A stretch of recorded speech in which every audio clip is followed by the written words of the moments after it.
Hello friends, स्वागत है आप सभी का। दोस्तों, अगर आपने हमारे से पहला वीडियो देख लिया है तो बहुत अच्छी बात, नहीं तो दोस्तों आप उसे देख लीजिए, क्योंकि उसके बाद इस वीडियो में आपको बहुत बड़ा फायदा होने वाला है। आपको ऐसे कॉन्सेप्ट्स क्लियर होंगे जो आपके अभी तक क्लियर नहीं हुए होंगे, और एग्जाम्स में जिन कॉन्सेप्ट से क्वेश्चन आते ही आते हैं, इसलिए बहुत इंपॉर्टेंट कॉन्सेप्ट्स हैं और इनको आप ध्यान से सुनिए और पढ़िए। दोस्तों, रूल नंबर 2 की बात करते हैं हम। रूल नंबर 1 की बात हम कर चुके हैं, तो दोस्तों रूल नंबर 2, ये रूल नंबर 2 कोई फिक्स नहीं है, ये मैंने आपकी सुविधा के लिए लिखा है जिससे आप इनको थोड़ा याद रख सको। आप रूल नंबर 1 2 याद रखने की जरूरत नहीं है, आप केवल कॉन्सेप्ट ध्यान रखिए। 2 क्या कहता है दोस्तों, अगर कोई दो व्रत हों और एक दूसरे को दो बिंदुओं पर काटते हों। कैसे? ये देखिए, ये कोई दो व्रत हैं और दूसरा व्रत एक ये है। दोस्तों देखिए, दो बिंदुओं पर काटते हैं, एक बिंदु ये है, एक बिंदु ये है, इसका सेंटर ये है और ये सेंटर C1 और ये सेंटर C2 है। तो दोस्तों, इन दोनों वृत्तों के सेंटर को मिलाने वाली रेखाखंड ये, और इन दोनों के कटान बिंदु, मान लो ये A है और ये B है, इसको कटान बिंदुओं को मिलाने वाली जीवा, ये जीवा यहां से लेकर यहां तक AB, इस जीवा AB को ये C1 C2 रेखाखंड समद्विभाजित करता है और इस पर लंब भी होता है। कैसे? यानी कि C1 C2 लंब होगा किसके? AB के ऊपर, A से B, और C1 C2 रेखाखंड है वह AB को समद्विभाजित भी करेगा। ये हमें ध्यान रखना है। कैसे करेगा दोस्तों, अभी आपको बता देते हैं। देखिए, अगर हम इसको यहाँ मिला देते हैं, इस C1 को B से मिला देते हैं, इसको यहाँ मिला देते हैं और इसको यहाँ मिला देते हैं, तो दोस्तों सबसे पहले आप इस ट्रायंगल की बात करिए। अगर हम इस पॉइंट को, क्रॉस पॉइंट को O लिख देते हैं, तो त्रिभुज AC1O, ट्रायंगल AC1O पर ध्यान दीजिए, और ट्रायंगल C1OB नीचे वाला ये, इस पे ध्यान दीजिए, इस पर और इस पर। देखिए, ये रेडियस है R, ये भी रेडियस R है इस सर्कल के लिए, दोनों समान होंगी। ये इनकी कॉमन लाइन है इस त्रिभुज के लिए, तो ये दोनों के लिए समान हो गई। दूसरा दोस्तों देखिए, ये जीवा, ये कोण दोनों में 90 डिग्री है। इस तरह आप देख पा रहे हैं, दो रेखाएं समान हो गई, दो भुजाएं त्रिभुज की, एक भुजा ये और दोनों भुजाएं ये एंगल समान हो गया। त्रिभुज ये और त्रिभुज ये दोनों कैसे होंगे? सर्वांगसम होंगे। सर्वांगसम होने की वजह से ये भुजा AO बराबर होगी भुजा OB के, अतः C1 C2 है जो, वो AB को समद्विभाजित करेगा। स्क्रीनशॉट कैसे लेना? दोस्तों आगे बात करते हैं, वृत्त के चाप द्वारा अंतरित कोण, आर्क द्वारा अंतरित कोण। कैसे कोण अंतरित होता? देखिए दोस्तों, ये कोई वृत्त है, ये वृत्त है कोई, इसकी कोई चाप है यहां से लेकर यहां तक A, चाप AB, और दूसरी कोई चाप है मान लो CD। दोस्तों, चाप AB को अगर हम मिलाते हैं सरल रेखाखंड से, और ऐसे ही अगर हम इसको मिलाते हैं, तो दोस्तों अगर AB बराबर CD हो, देखिए AB बराबर अगर CD हो, तो अगर जीवाएं बराबर हों तो उनके चाप AB बराबर होगा CD के। ये चाप हैं और ये रेखाखंड हैं, यानी कि वृत्त के बराबर चाप बराबर जीवाएं बनाते हैं। जीवाएं बनाते हैं, एक तो ये बात ध्यान रखनी है, ये जीवाएं बराबर बनाएंगे। दूसरा ये दोस्तों, अगर चाप बराबर हो तो जीवाएं बराबर होंगी, और जीवाएं बराबर हों तो भी चाप बराबर होते हैं। नेक्स्ट है दोस्तों, वृत्त के अगर चाप बराबर हों, ये चाप AB और चाप CD बराबर हों, अगर चाप ए बी बराबर हो चाप सी डी के, तो बराबर चाप केंद्र पर बराबर कोण बनाते हैं। बराबर कोण बनाते हैं, कैसे बनाते हैं? जैसे मान लो दोस्तों ये सेंटर है इसका, यहाँ से देखिए ये एंगल बनाया मान लो थीटा, और इसने दोस्तों ये एंगल बनाया, और ये मान लो ये हमें पता नहीं है। अगर ये दोनों बराबर हैं, ये और ये, चाप ए बी बराबर है चाप सी डी के, तो ये एंगल इसे O point A O B बराबर होगा angle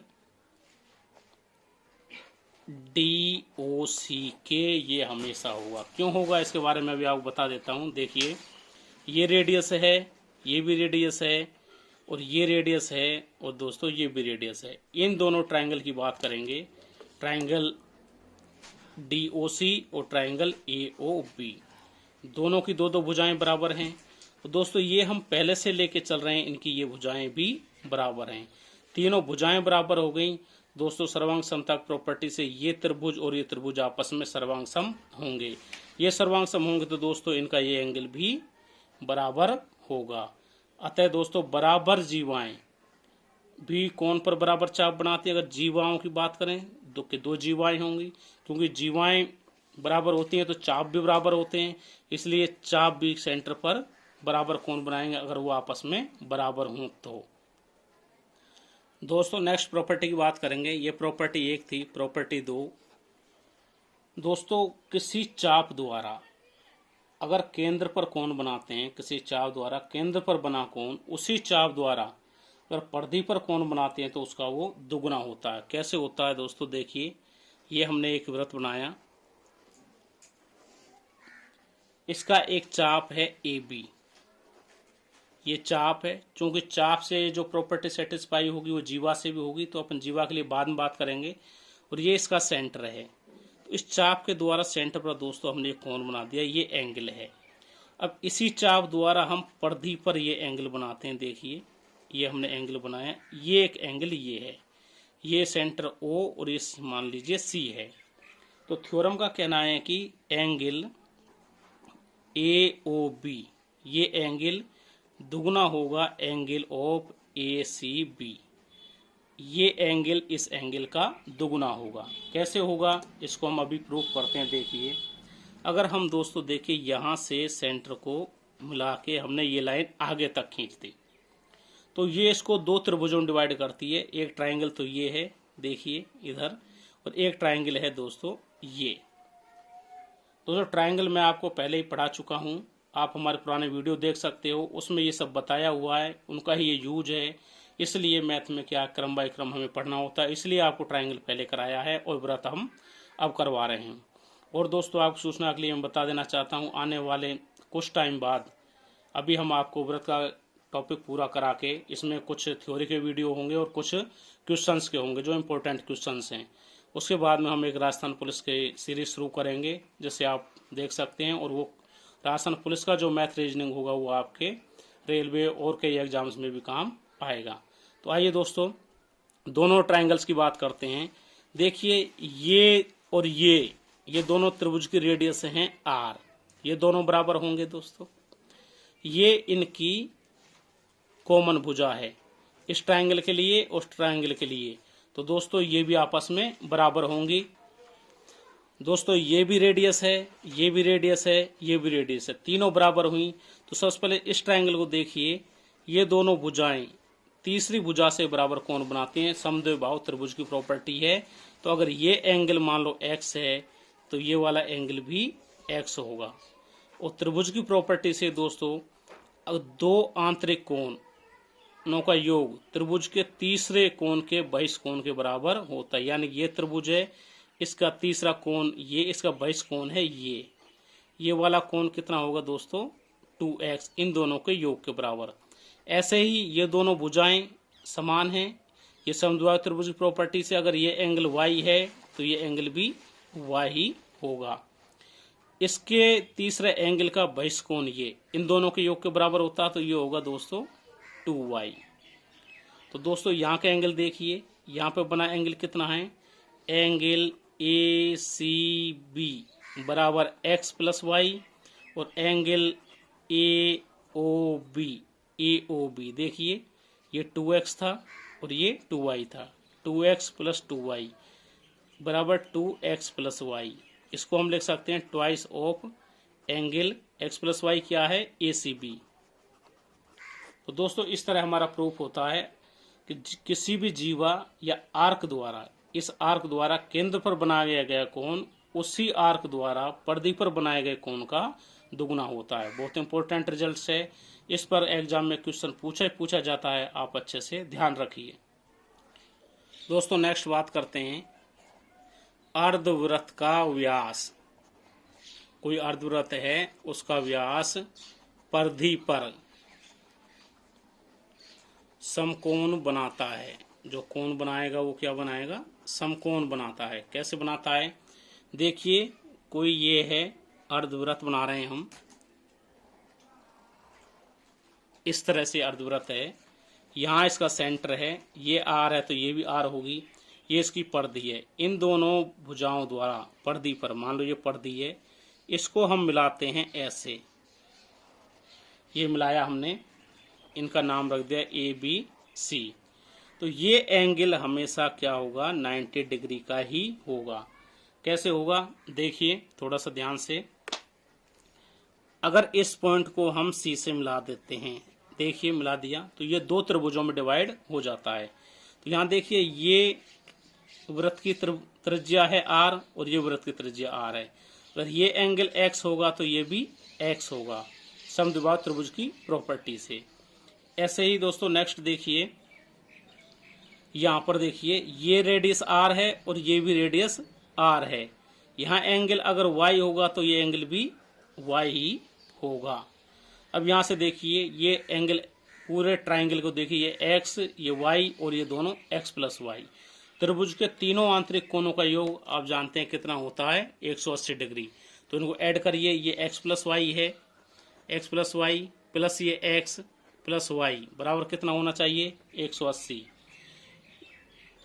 twice of X plus Y बराबर 180। This is implies X plus Y बराबर 2 से भाग दे देंगे तो 90 डिग्री।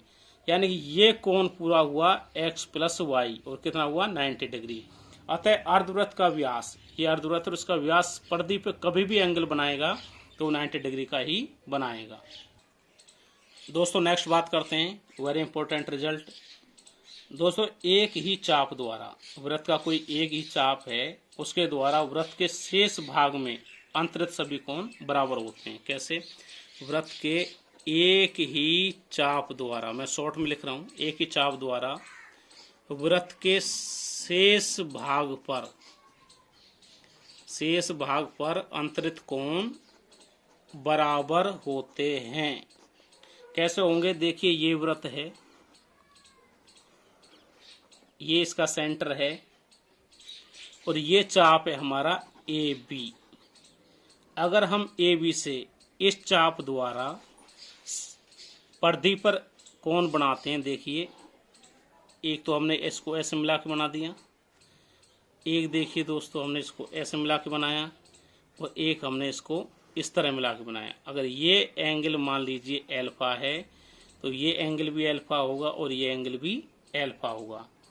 इस तरह किसी भी चाप द्वारा परिधि पर अंतरित कोण, इसको चाहे कितना ही घुमा लीजिए, कितना कहीं पर भी एंगल बना लीजिए, हमेशा समान ही होते हैं। नेक्स्ट बात करते हैं फ्रेंड्स, चक्रीय चतुर्भुज, साइक्लिक क्वाड्रिलेटरल। ये कैसे होता है दोस्तों, जिस चतुर्भुज के चारों शीर्ष, ये मैंने चतुर्भुज वाले टॉपिक में बताया है, चारों शीर्ष वृत्त पर स्थित हों तो वो कहलाता है चक्रीय चतुर्भुज। कैसे, जैसे कि ये कोई वृत्त है, इसके लिए हमने एक चतुर्भुज, देखिए इस तरह से ए बी सी डी, इसके चारों शीर्ष वृत्त की परिधि पर स्थित हैं, इसलिए ए बी सी डी चतुर्भुज कैसा होगा, साइक्लिक चतुर्भुज होगा।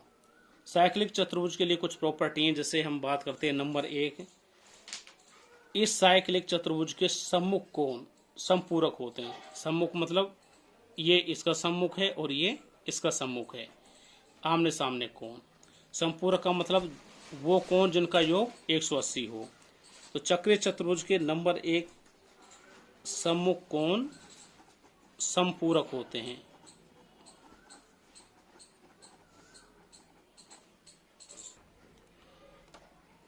दोस्तों, अगर इस वृत्त का सेंटर ये है, सेंटर मान लीजिए ये O है, तो देखिए हम पहले सबसे पहले इसको इसमें मिलाते हैं और इसको इसमें मिलाते हैं। इसके बाद देखिए दोस्तों, केवल इस चाप की बात करेंगे हम, इतने चाप की। इस चाप के द्वारा दोस्तों देखो केंद्र पर बनाया गया कोण क्या है, ये इसके द्वारा केंद्र पर बनाया गया कोण है।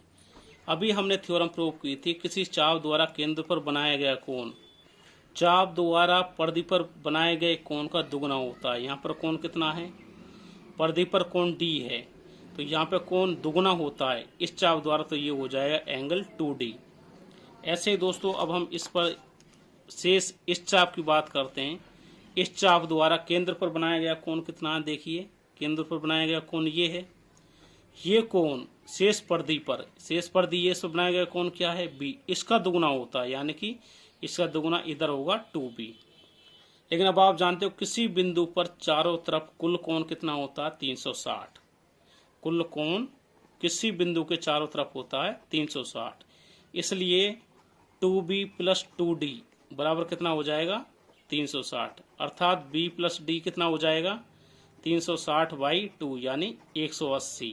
तो कोण B और कोण D का योग 180 है, इसलिए क्या हुआ, कोण B और कोण D क्या हुए, समपूरक कोण। इस तरह चक्रीय चतुर्भुज के सम्मुख कोण समपूरक कोण होते हैं। दोस्तों, इस रिजल्ट से एक रिजल्ट और है, इसी से बनेगा किसी चक्रीय चतुर्भुज, चक्रीय चतुर्भुज की बात कर रहे हैं हम। चक्रीय चतुर्भुज की एक भुजा बढ़ाने पर, कोई एक भुजा हम बढ़ा रहे हैं, अगर हम एक भुजा बढ़ाएंगे तो हमें एक बहिष्कोण मिलेगा। बढ़ाने पर जो बहिष्कोण बनेगा वो अंतराभिमुख कोण के बराबर होता है। कैसे होता है, अभी देखिए, अगर कोई ये वृत्त है, इसमें ये कोई चक्रीय चतुर्भुज है, मान लीजिए कोई भी हो ABCD, अगर हम इस भुजा को बढ़ा देते हैं तो हमें ये एंगल बनता है, ये है बहिष्कोण। ये इसके अंतराभिमुख कोण के बराबर होता है। कैसे होता है देखो, अगर ये कोण थीटा है, अभी हमने देखा था नेक्स्ट ऊपर वाली थ्योरम में, अगर ये कोण थीटा है तो इसका सम्मुख कोण समपूरक होता है, यानी कि ये थीटा है तो ये वाला कोण ये होगा 180 - थीटा। लेकिन आप जानते हो एक रेखा पर बने हुआ कुल कोण कितना होता है 180 डिग्री। अगर ये 180 - थीटा है तो ये एंगल हो जाएगा थीटा, क्योंकि ये पूरा एंगल 180 होना चाहिए। तो अतः बहिष्कोण इसके अंतराभिमुख कोण के, इसके सामने वाला कोण ये थीटा है, तो ये कोण भी थीटा ही होगा। बहुत इंपॉर्टेंट रिजल्ट है, कई बार पूछा जाता है, इस पर क्वेश्चन भी आता है, इसलिए दोस्तों ये हमें ध्यान रखना है। नेक्स्ट बात करते हैं स्पर्श रेखा, यानी वृत्त की स्पर्श रेखा क्या होगी। दोस्तों, जैसे इसकी नाम से स्पष्ट है, स्पर्श रेखा जो वृत्त को स्पर्श करे, केवल स्पर्श करे। जैसे कि देखिए ये वृत्त है और उसका ये कोई पॉइंट है P, एक रेखा यहां से ऐसे गुजरे, उसको केवल स्पर्श करती है, ये AB, तो ये हो जाएगी स्पर्श रेखा। भाषा में कई बार इसको ऐसे लिखते हैं कि वह रेखा जो वृत्त के केवल एक बिंदु को ही स्पर्श करे, केवल एक बिंदु को स्पर्श करे, तो वह कहलाती है स्पर्श रेखा। अब दूसरी कोई रेखा ऐसी हो सकती है जो इसको दो जगह से कट करे, जैसे ये देखिए दो जगह से कट कर रही है, तो इस तरह की रेखा कहलाती है छेदक रेखा, जो इसको छेद रही है दो जगह से, वृत्त के अंदर से जा रही है, तो इस तरह की रेखा कहलाती है छेदक रेखा। अब दूसरा, स्पर्श रेखा से एक बात और हमें देखनी है, जैसे अगर इसका सेंटर C है वृत्त का, और इससे इस स्पर्श रेखा पर के स्पर्श बिंदु को मिला दिया जाए। ये स्पर्श बिंदु इसको मिलाया तो ये 90 डिग्री पर मिलता है। यानी स्पर्श रेखा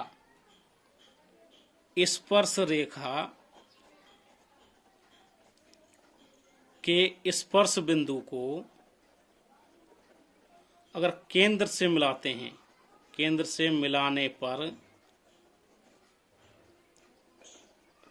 रेखाखंड स्पर्श रेखा पर लंब होता है। स्पर्श रेखा पर लंब होता है। स्पर्श बिंदु को मिलाएंगे तो ये स्पर्श रेखा पर लंब होता है, अर्थात PC लंब होगा AB पर। सेंटर से स्पर्श बिंदु पर रेखाखंड खींचेंगे तो स्पर्श रेखा पर लंबवत होता है, ये हमें ध्यान रखना है।